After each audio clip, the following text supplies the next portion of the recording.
অভিনেত্রী এবং তার সঙ্গে সঙ্গে অবশ্যই এখন সভানেত্রী। কিন্তু যাদবপুর যেখান থেকে তুমি দাঁড়িয়েছো সেটা কতটা টাফ ফাইট হবে, কারণ বিজেপির থেকে যিনি দাঁড়িয়েছেন তাকে কিন্তু তাত্ত্বিক নেতা বলা হয়। এখনো পর্যন্ত সিপিএম কিন্তু দেয়নি, ত্রিমুখী লড়াই হবে।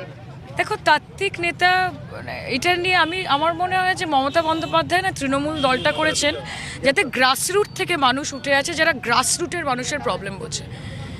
আমি যদি আজকে ঘরে বসে শুধু পড়াশোনা করি, সেটা দিয়ে মানুষের বিকাশ হবে না, মানুষের বিশ্বাসও হবে না, মানুষের কোনো কিছুই হবে না। কিন্তু আমি যদি গ্রাউন্ডে নেমে মানুষের সঙ্গে মিশে তাদের সমস্যাগুলো জানতে পারলে তবে না সমাধান করতে পারবো।